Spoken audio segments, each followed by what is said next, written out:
determinante para o sucesso de todo o casamento? Confissão. Entendeu?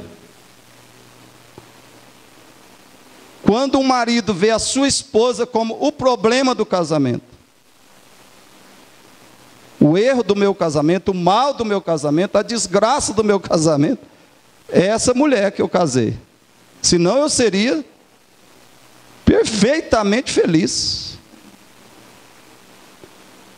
Quando a esposa vê o marido como o problema, a trava. Quando a esposa vê o marido como a frustração do casamento, da vida dela. Está faltando nesse casamento um elemento que é determinante e crucial para o sucesso do casamento, que é a confissão. Paul Tripp utiliza a palavra confissão com esse significado: arrependimento que busca reconciliação. Essas são 3 ideias-chave desse tema, para introduzir esse tema.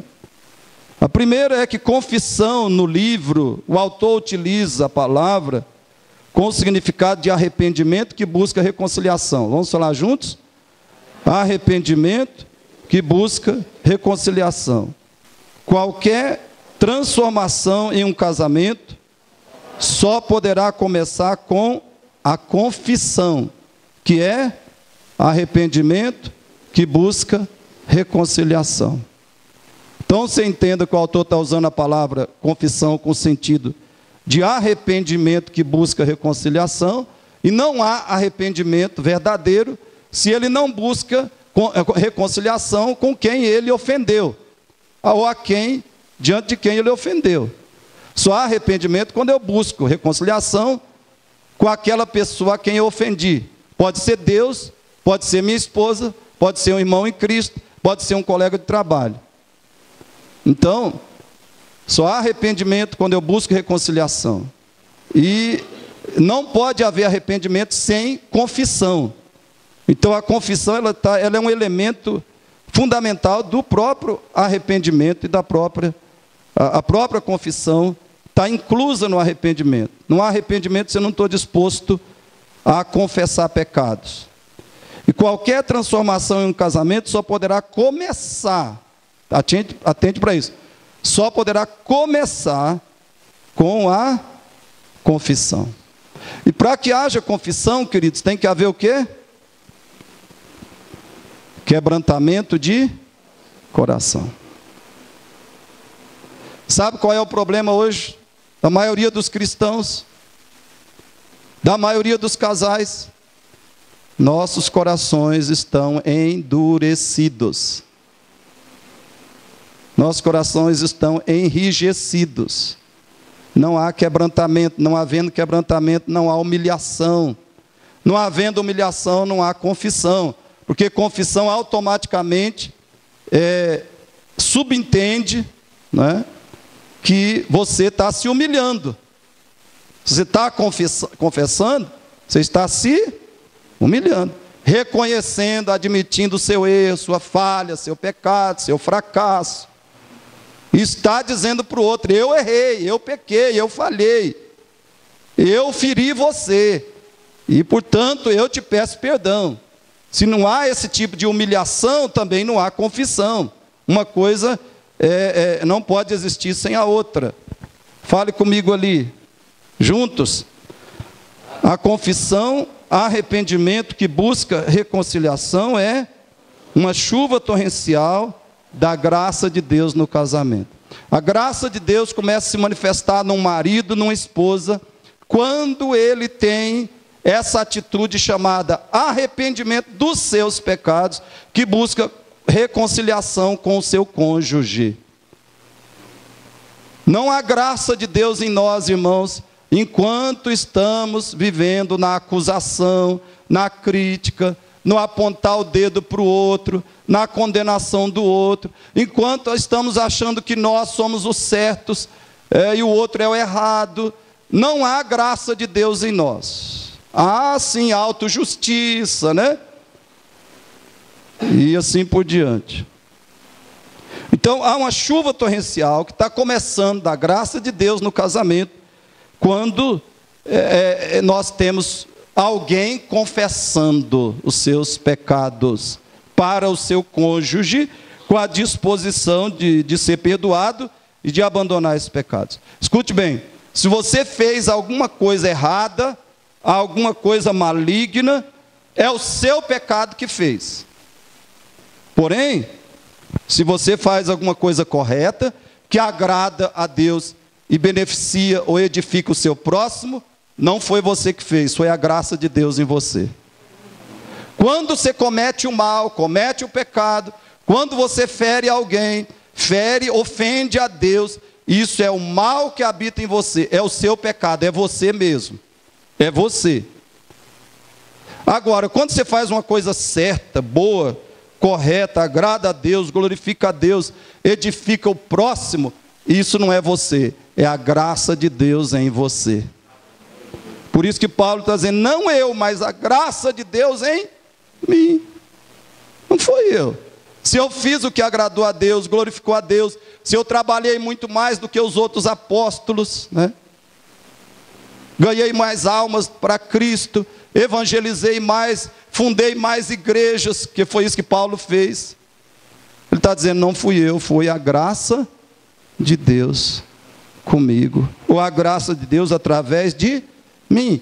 Então, quando você confessa o pecado, se arrepende, pede perdão ao seu cônjuge e dispõe-se a mudar, faz um compromisso de mudança real, é a graça de Deus operando em você.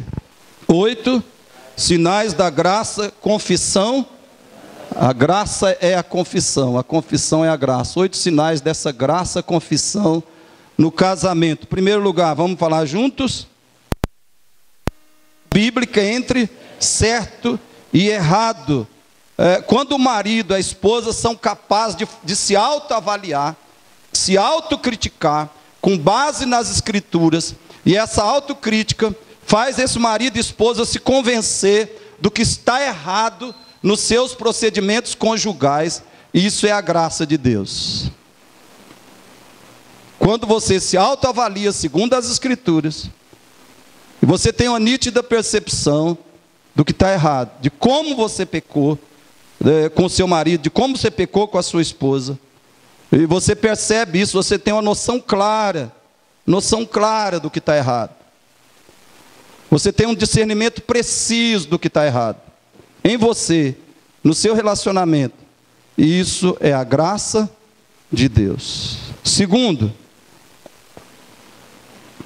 juntos, percepção do pecado interior. Quando cada cônjuge, o marido, a esposa, está ciente de que o maior problema do casamento está dentro de si. E esse problema é o pecado, que faz a pessoa buscar no relacionamento só o que ela deseja. Isso é uma expressão da graça de Deus. Olha, o problema do meu casamento não é exterior. Não é que falta dinheiro, ou que... Não. Ou que há uma doença, uma enfermidade, ou que outras pessoas nos prejudicam, ou que o diabo e os demônios nos perseguem, estão nos fazendo pecar. Aliás, o diabo não faz ninguém pecar. Você sabia? Sabia que o diabo não faz ninguém pecar?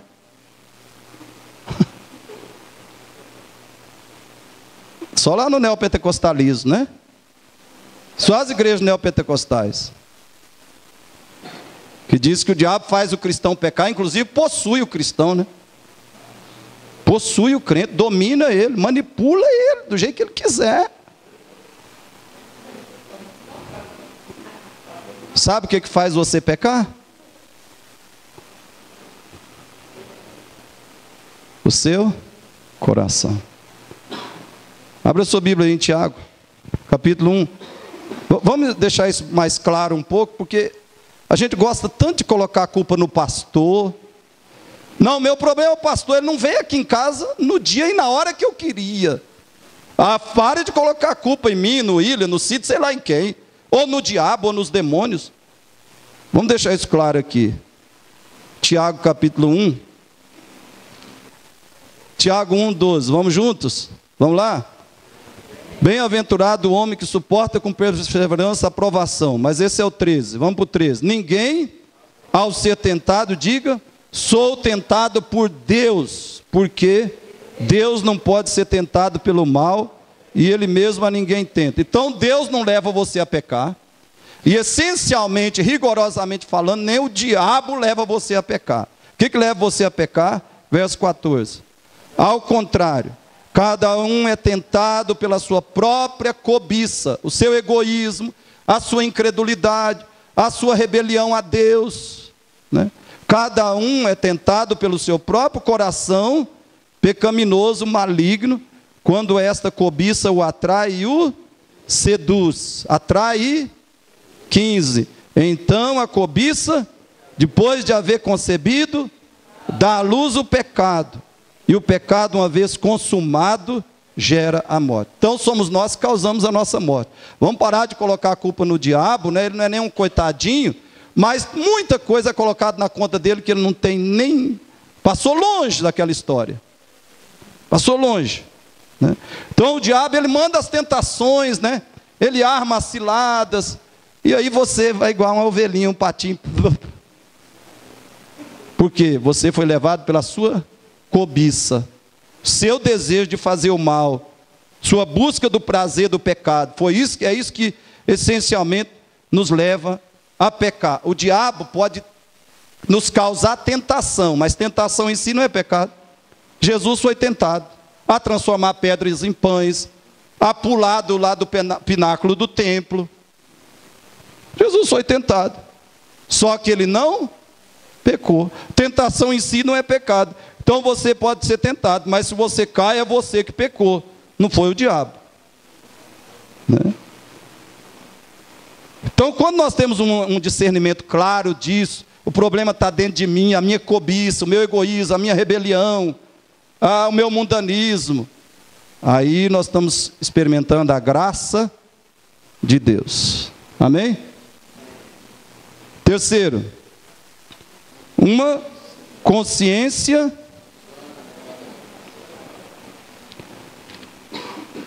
que funciona adequadamente. Uma consciência que funciona adequadamente. Irmãos, quando você tem essa consciência, uma coisa que você diz é o seguinte, uma coisa central que você diz: o problema do meu casamento sou eu. Entendeu? Essa é a essência, e esse elemento é essencial para uma confissão autêntica e que restaura um casamento.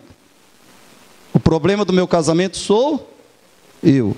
Aí você diz: ah, mas não sou eu não, porque quem comete os pecados lá em casa é minha esposa, ou é meu marido. Eu fico obedecendo a Bíblia, orando, jejuando, louvando a Deus, estou em todos os cultos, estou buscando santificação, mas ele e ela, olha, irmão, eu vou te perguntar, quando o seu marido tem um mau comportamento, ou sua esposa tem um mau comportamento, como é que você reage? Como é que você reage? Muitas vezes o problema do nosso casamento, irmão, não é o mau comportamento de um ou de outro, é a reação do outro. Escute isso. Por que eu sou o maior problema do meu casamento? Porque eu cometo o mau comportamento, eu cometo o pecado, ou eu desenvolvo uma reação completamente errada, pecaminosa, diante do mau comportamento do meu cônjuge. Por que eu sou o problema do meu casamento? Porque ou eu cometo o mau comportamento, ou eu cometo o pecado, ou eu cometo a falha, ou eu reajo de modo completamente errado, pecaminoso, egoísta, ao comportamento errado do meu cônjuge. Muitas vezes o meu cônjuge peca contra mim, minha esposa peca contra mim, mas na minha reação eu peco muito mais contra ela e contra Deus. na minha reação. Sabe por quê? Também porque muitas vezes a minha reação é movida por autojustiça. Olha o que ele está fazendo comigo. Eu não mereço isso. Eu não mereço. Primeiro heresia, né? Primeira heresia. Eu não mereço. O que eu mereço? Então eu estou dizendo que eu mereço, né? Eu estou dizendo que eu tenho algum mérito, né? E segundo, eu nunca faria uma coisa dessas. Autojustiça. Eu já falei para ele muitas vezes, ou para ela, mas continua. Eu não faço e não faria isso jamais. O pecador desse casamento é ele ou é ela. Irmãos, a reação pode ser mais errada do que a ação primária. Deixa eu te perguntar.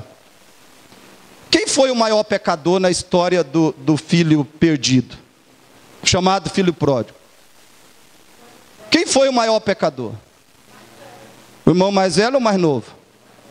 Então vocês aprenderam, né? O irmão mais novo fez aquela lambança toda, né? Mas o mais velho, irmão, esse daí arrebentou. Sabe? Não, o Senhor não me deu o cabrito que eu mereço. Eu não sou pecador como ele é. Olha, ele desperdiçou os teus bens com meretrizes. Eu não, eu estou aqui santinho, justinho, certinho, perfeitinho. Então, irmãos, vamos prestar atenção, porque muitas vezes o seu marido é o filho mais novo da história.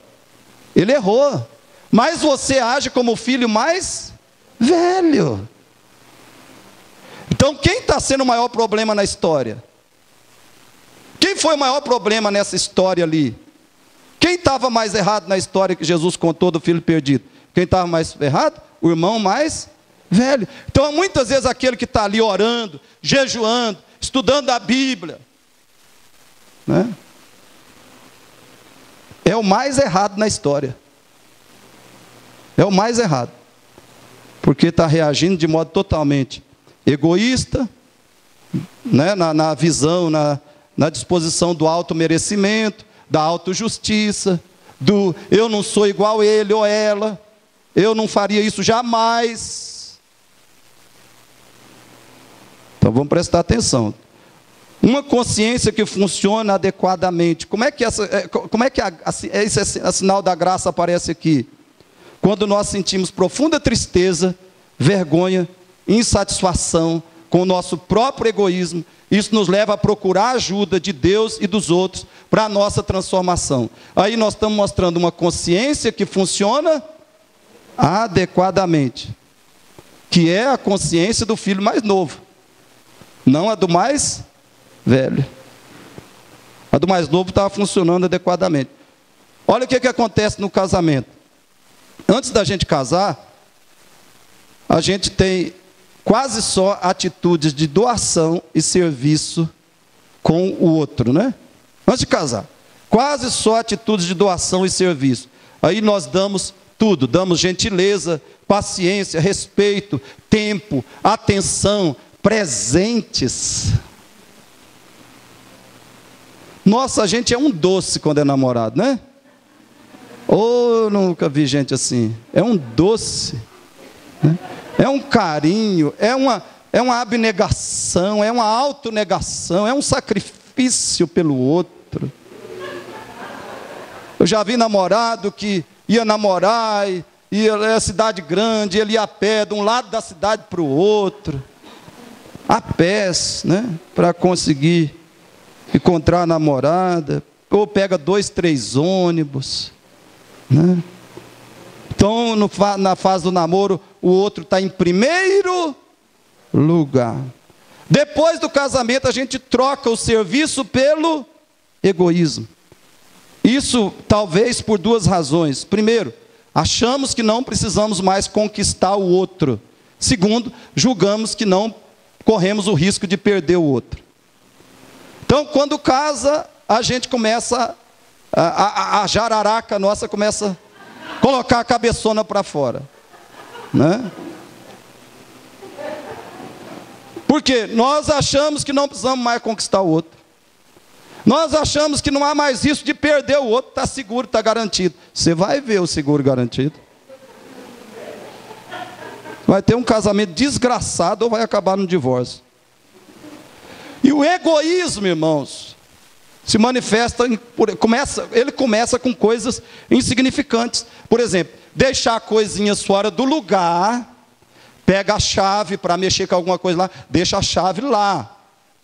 Aonde mexeu, onde consertou o negócio. Né? Coisinhas fora do lugar. A esposa vai lá e guarda, ou o marido, sei lá quem. Vai lá e guarda uma vez, guarda duas, guarda três. Aí se ele reclama, ou quando ele reclama, a sua reação como é? Quase toda guerra num casamento começa com um estopim, bem, uma chaminha, né? Uma faísca. Começa a guerra no casamento, por causa de uma faísca. Porque alguém orgulhoso e muito egoísta não suportou receber uma reclamação. Então você deixa coisinhas fora do lugar, você solta gases na cama.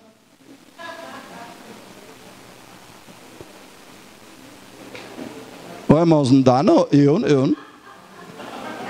não aguento isso não. Pode ter gente que não se importe. Mas a pessoa solta gás na cama, às vezes debaixo do cobertor. Aí não sai, né? Não sai. Fica preso ali, você tem que ficar aguentando, sufocado. Ai. Graças a Deus. Ou minha esposa não faz isso, ou eu não sinto o cheiro, né? Então, reclamar em vez de conversar, né? Em vez de você conversar com o outro, você já chega dando uma talhada, uma machadada no meio, né? E o pior, queridos, é que esse egoísmo, ele tem um filho horroroso, que se chama endurecimento progressivo do coração. Qual é um filho do egoísmo?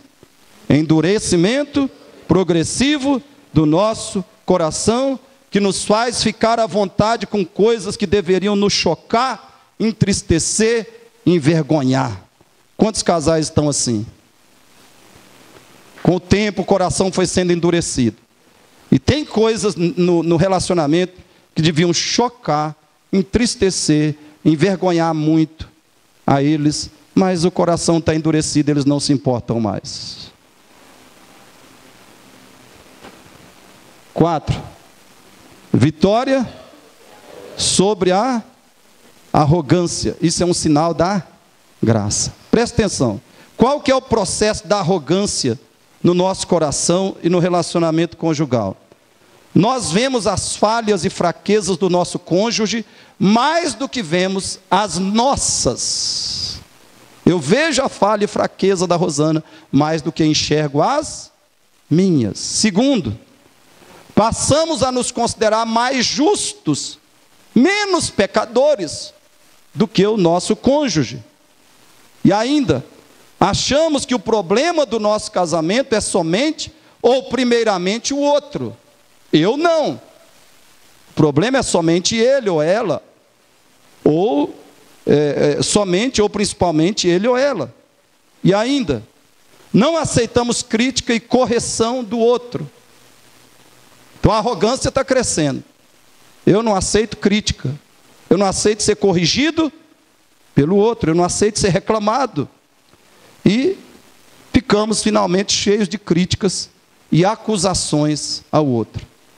Quando nós estamos cheios de críticas e acusações, a arrogância está reinando no casamento. E aí tem 2 resultados que eu vou citar, só 2 que eu vou citar. Primeiro, que jamais buscamos ajuda para uma verdadeira transformação. Quando a arrogância domina o nosso coração, a gente não busca ajuda, porque a gente não acha que precisa de ajuda. Quantos maridos, a esposa fala assim, olha, eu gostaria que a gente procurasse um aconselhamento. Ah! Parece que falou de jogar ele na boca de um leão. Gostaria, a gente não está bem, eu acho que a gente precisa de ajuda, vamos procurar um aconselhamento? Nossa! Então, a arrogância faz a gente achar que não precisa de ajuda. E outro resultado é que nós progredimos, ou seja, nós pioramos. Pioramos na atitude de insatisfação, impaciência e amargura com o outro, porque o problema sempre é o outro. O que a graça faz com a arrogância? Primeiro, a graça abre os nossos olhos, faz enxergar o que realmente somos. A graça amolece o nosso coração, a graça nos causa profunda tristeza pelo pecado e principalmente a graça nos dispõe a mudar. Né? Ela te dispõe a mudar. Então eu quero perguntar, você nota em você essa graça que salva da arrogância? Juntos? Uma visão real de nós mesmos. Quando a graça está operando em nós, nós temos uma visão real de nós mesmos. Querido, ouça, o que é arrogância? Presta atenção. O que é arrogância? Guarde isso, arrogância é julgarmos que temos uma justiça própria que não temos, não possuímos. Arrogância é não enxergarmos ou não admitirmos realisticamente os nossos pecados, defeitos e erros no casamento. Sabe o que geralmente acontece? O Renivaldo fala assim, não, eu tenho defeito, eu tenho erro, mas a desgraça nossa é você. É assim. E a Maria Ângela fala, não, eu sou uma pecadora, mas você é o diabo. Eu só sou pecador, você é o diabo. Esse é o vício de todo casal. Sempre, eu sim, eu não sou perfeito, mas eu estou em 99 aí, né? Eu estou em 99. Né? Ele não vai falar que ele não é pecador, senão isso é muita arrogância, né? Então, para encobrir a arrogância, para dissimular a arrogância, ele diz, não, eu sou tão pecador, mas você, olha, você me supera, você é doutorado. Eu estou no primário no pecado, você está no doutorado já. É sempre assim, irmãos. Entendeu? Exemplos. Arrogância é ser egoísta e achar que não é. Irritado e achar que não é. Amargurado e achar que não é.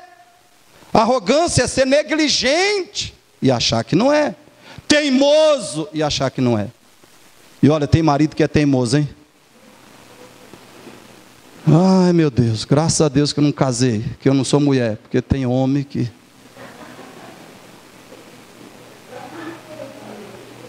E tem mulher que é teimosa, hein? É tagarela e acha que não é. É ciumenta. Oh, irmãos, você já viu alguém admitir que é ciumento? É tão difícil, né? É ciumento e acha que não é. Quais as consequências de não nos vermos como somos, irmãos? Quais as consequências de não nos vermos como somos? É a continuação na prática e o crescimento. Né? Pior é que você continua na prática e você cresce na impaciência, na crítica e no desprezo do outro. Outra consequência é a rejeição total do outro. Rejeição total. Não, você é o fracasso da minha vida, você é o fracasso do meu casamento. Olha, se eu não tivesse casado com você, eu seria a pessoa mais feliz do mundo. Vai para o diabo. rejeição total do outro, vira um ódio. E finalmente a outra consequência é a destruição do casamento, acaba o casamento. Então eu te pergunto, você demonstra a graça de se ver como você é? Você sente, percebe na sua vida a graça de se ver como você é? Ou pelo menos está progredindo nisso? Sexto, juntos, disposição para ouvir e aceitar crítica e reprovação. Isso é sinal que a graça de Deus está operando na nossa vida. Vamos falar juntos?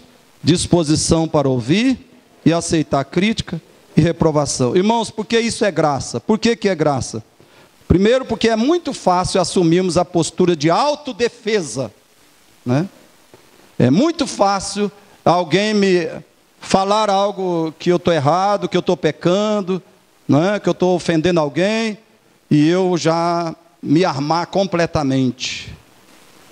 Todo casamento necessita desses momentos de crítica, de reprovação, de correção mútua, onde cada um fala para o outro, com sinceridade, com amor, o que está errado no outro.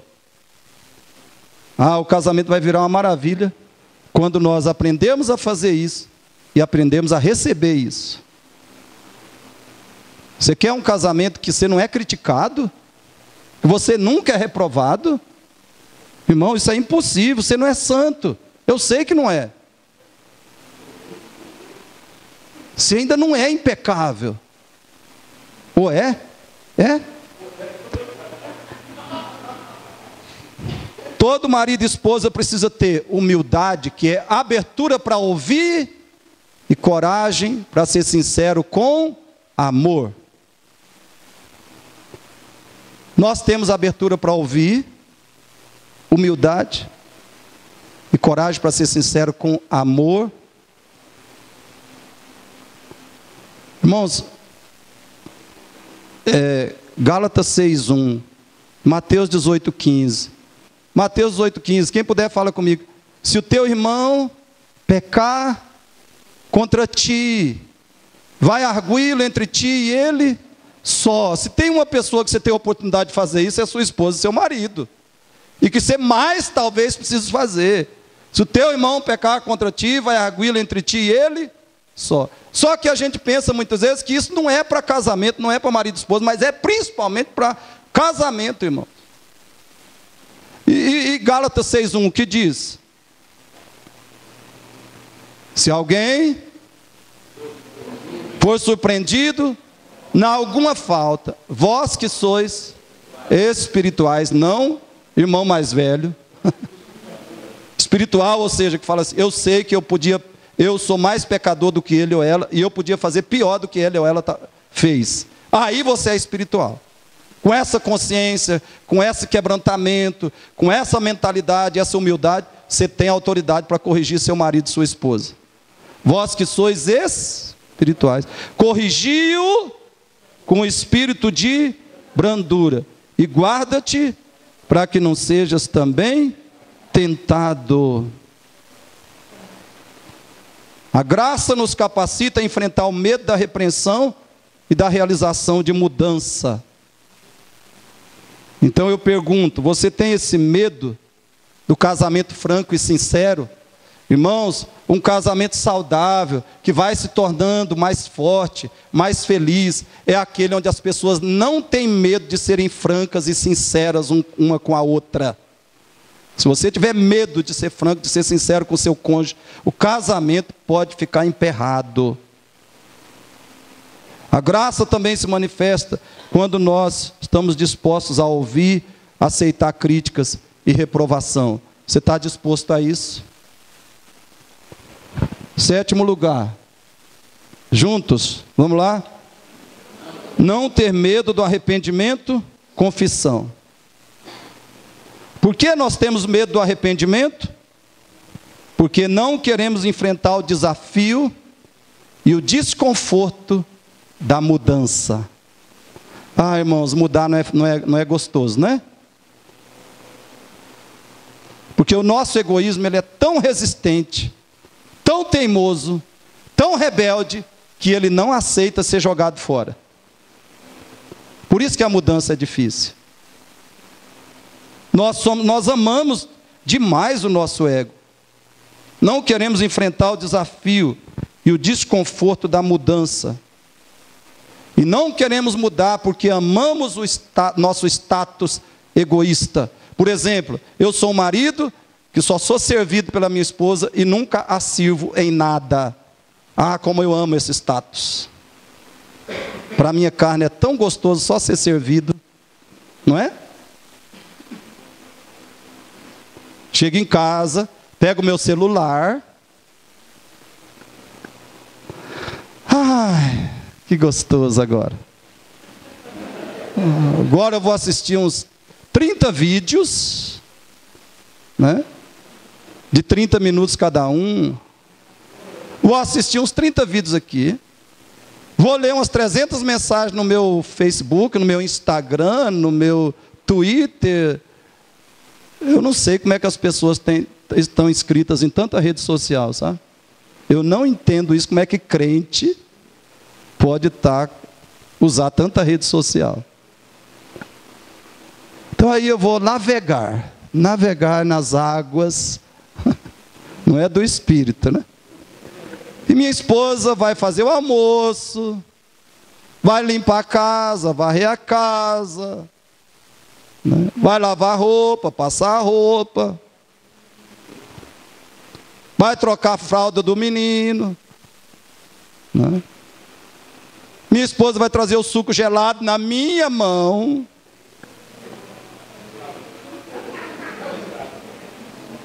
A gente não quer abandonar o status. Isso aqui é um exemplo muito ruim que eu estou dando. Porque o egoísmo ele se manifesta em muitas formas terríveis. Terríveis. A gente quer manter o status egoísta. Por isso que a gente não serve o outro. Por exemplo, conversar. Né? Conversar sobre questões nossas, né? Problemas. Minha esposa não está satisfeita comigo, ela quer conversar. Vai mexer no meu ego. Vai me deixar desconfortável. Eu vou ter que reconhecer pecado, me humilhar, confessar, pedir perdão. E pior, eu vou ter que mudar. Então eu não quero saber de conversa. Vai acabar com o meu status egoísta. Irmão, isso arrebenta casamento, hein? Por isso o casamento vai mal. O que é graça? A graça nos faz buscar o arrependimento e a transformação. Quando a graça de Deus está operando, a gente busca arrependimento e transformação. Então eu pergunto, você tem a graça que se arrepende e persiste na mudança como marido e esposa? Oitavo. Vamos falar juntos? Consciência de que podemos encarar nossas falhas, porque Cristo já nos levou nossa culpa e vergonha. A graça nos dá essa consciência de que podemos encarar nossos pecados, nossas falhas, nossas calamidades, porque Cristo já levou a nossa culpa e nós estamos fluindo na graça quando nós agimos das seguintes formas. Primeiro, aceitamos de coração que Cristo já tirou a nossa culpa e vergonha. Você aceita de coração que Cristo já tirou a sua culpa e vergonha? Quando você aceita isso, a graça está fluindo. Se você realmente já se converteu a Cristo, né? Se não, pode se converter hoje. E ainda paramos de jogar a culpa no outro. Isso é graça, parar de jogar a culpa no... Paramos de nos condenar e nos defender. Você não precisa se condenar e nem se defender, porque você tem Cristo. Agora nenhuma condenação há para os que estão em... Agora nós temos poder, força para abandonar o pecado, então não precisamos nos defender para evitar o desconforto de ter que mudar. Ou a impossibilidade de mudar, porque é possível mudar. E ainda, solicitamos o perdão do outro.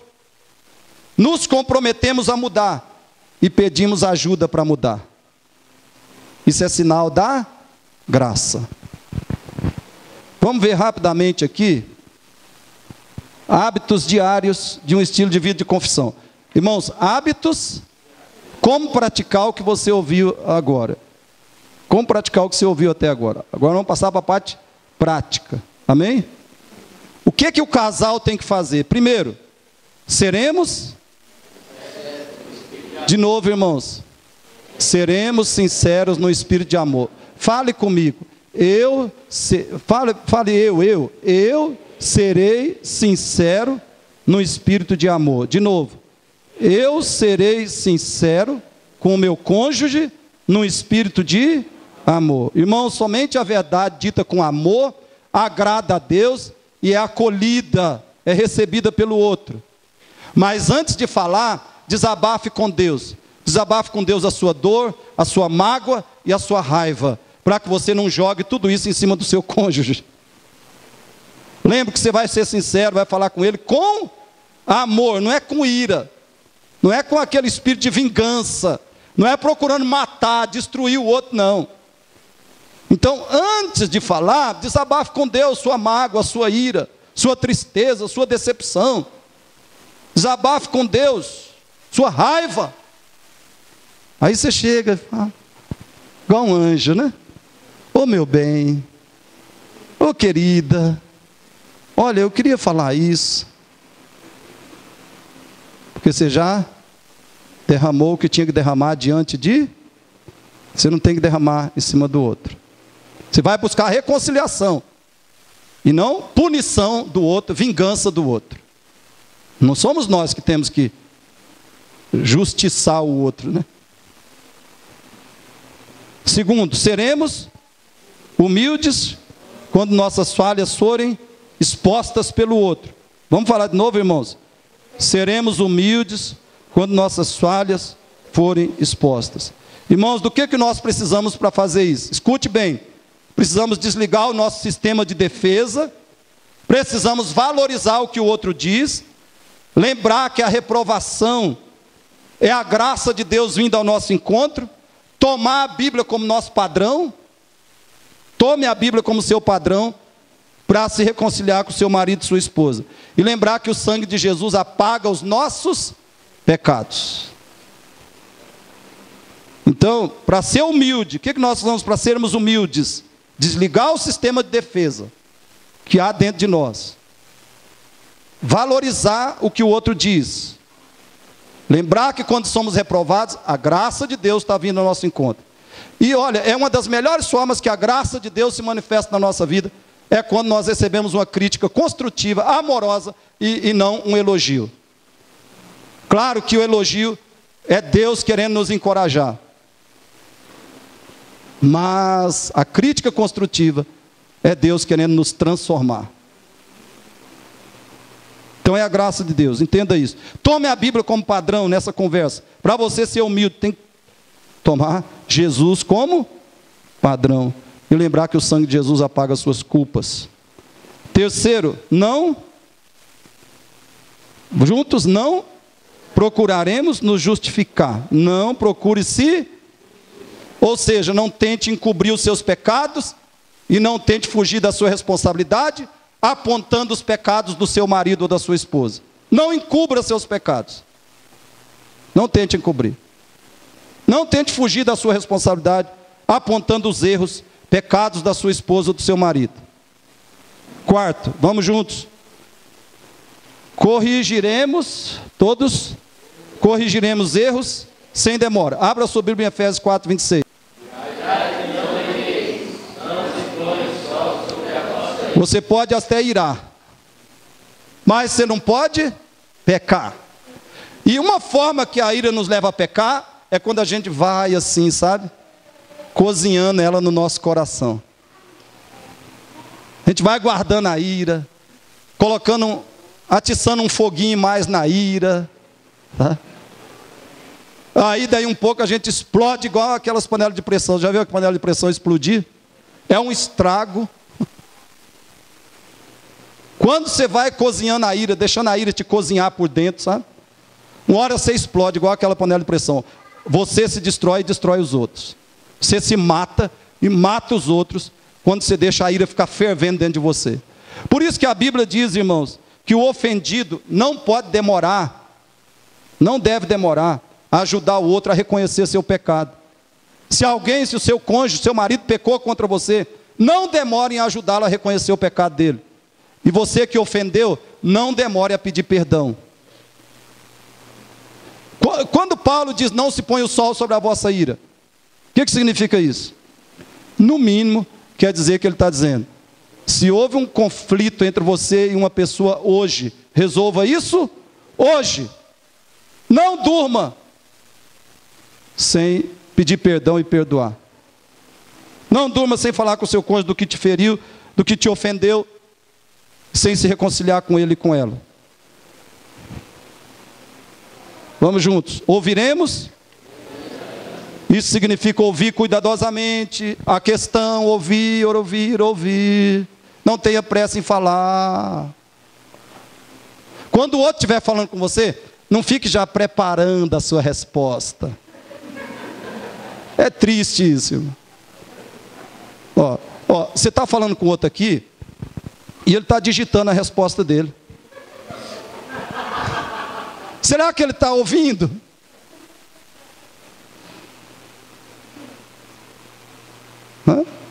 Não dá.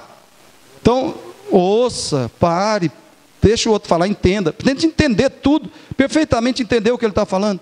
Procure descobrir a realidade, o pecado que está oculto no seu coração. O que o seu marido está falando, sua esposa está falando. É Deus tentando te revelar o pecado que você está escondendo. Procure identificar esse pecado lá dentro. Também busque entender os pontos fracos do casamento. Por exemplo, irmãos, escute bem. Às vezes, o casamento tem um mal entendido, o casal tem um mal entendido, tem um conflito, gera ali uma discussão, uma raiva. Aí pergunte, por que isso aconteceu? Por quê? Qual foi a causa? Talvez vocês vão descobrir que faltou comunicação. Entendeu? Porque vocês estão no WhatsApp, se comunicando com Deus e o mundo, menos com Deus, né? Com o diabo e o mundo. Só que não estão se comunicando um com o outro. Faltou comunicação. Faltou eu conversar mais com ela, ela conversar mais comigo. Faltou eu perguntar isso, perguntar sobre aquilo. Faltou eu dar essas informações para ela. Por exemplo, se o Alain e Camila tiveram um problema financeiro, eles gastaram demais, e agora o dinheiro que eles ganham não dá para pagar todas as contas. Talvez porque faltou o quê? Comunicação. Faltou ter um orçamento comum. Essa talvez foi uma causa. E faltou conversar. Podemos comprar isso? Não podemos comprar. Temos dinheiro. Como é que estão nossas contas? Outra vez, a causa pode ser falta de confiança. Isso é mais sério. Por que às vezes não há comunicação no casamento? Porque não há? Eu não posso falar. Isso eu não posso falar com ele, isso eu não posso falar com ela. Tem que ficar só para mim. Só que é uma coisa que os dois precisavam estar bem conscientes a respeito daquela questão. Os dois precisavam estar conscientes. A esposa precisava ficar sabendo, ela tinha que falar para o marido tinha que falar para ela. Só que não fala porque não há confiança. Depois nós vamos estudar sobre esse tema aqui. Você vai ver como é que isso detona o casamento, falta de confiança. E tem gente que pensa que confiança é só falta de... acho que ele vai me trair, ou que ela está me traindo. Esse é o menor problema de confiança no casamento. Aceitaremos a confissão no espírito de encorajamento. Ou seja, quando o outro confessar, pedir perdão para você, não reaja com críticas, condenações, não reaja com desrespeito, com palavras e atitudes de vingança. Não haja com aquela atitude de superioridade. Nós falamos ontem no casamento, né? O amor não se ufana. Sabe o que significa não se ufana? O amor não se enche, ele não fica inflado. Sabe a pessoa inflada de si mesma? Dá uma bexiguinha daquela. Você conhece, né? Aí vai soprando. O que vai acontecendo? Vocês conhecem como balão, né? No Paraná é bexiga. Vai soprando o balãozinho. O que vai acontecer? Ele vai enchendo, né? Vai enchendo, vai enchendo, vai enchendo. Tem gente que é assim. Ele é cheio, igual um balão, orgulhoso, soberbo, centrado em si, né? E você sabe que o balão, uma hora, estoura, né? É isso que acontece com gente que se ufana. Uma hora estoura, uma hora se arrebenta, né? Então não seja uma pessoa com aquela atitude de superioridade, de melhor do que o outro. E não tente fazer que o outro sofra a mesma dor que você passou. Reconciliação. Ele te feriu, você sofreu, você sentiu a dor? Sim. Não tente fazer que ele sofra a mesma dor.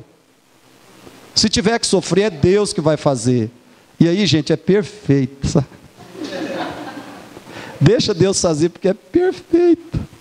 E ainda você não peca. 7, estou terminando. Seremos pacientes, perseverantes e carinhosos diante do erro do outro. Por que isso é fundamental, irmãos? Ouça. Porque transformação é um processo e não um evento único. Juntos, transformação é um processo e não um evento único. Transformação não é fácil, divertida e nem confortável. Transformação exige esperança, compaixão e paciência. Então essas são as razões que você deve ser paciente com seu cônjuge, perseverante, carinhoso, porque transformação não acontece do dia para o outro. Não é fácil, não é divertido e não é confortável mudar. E também exige esperança, compaixão e paciência. O seu marido vai mudar, vai melhorar muito esse miserável. Sua esposa também, mas exige paciência. Exige que você seja paciente, perseverante, carinhoso com ele e ela. E só mais esses dois aqui, vamos juntos? Não voltaremos ao passado. No momento de dor e raiva, evite falar do que já foi confessado e perdoado. Não repita a mesma conversa. Esse é um problema grave de muitos casais, irmãos. Um feriu, ofendeu, magoou, conversou, pediu perdão, perdoou, mas na próxima discussão está lá o defuntão no meio da sala. Então, irmão, você já pediu perdão mesmo? Já perdoou mesmo? Não fale mais daquilo. E por último, juntos, depositaremos total confiança em Cristo. Por que precisamos depositar total confiança em Cristo? Por que precisamos disso desesperadamente? Primeiro, não temos sabedoria, justiça, nem força próprias. Confie em Cristo, porque você não tem sabedoria, não tem justiça e nem força próprias. Confiar em Cristo, porque o pecado ainda nos enfraquece e limita muito. O pecado nos enfraquece, nos limita. Toda confiança tem que estar em Cristo. E ainda, em Cristo somos totalmente aceitos por Deus. Em Cristo totalmente aceitos.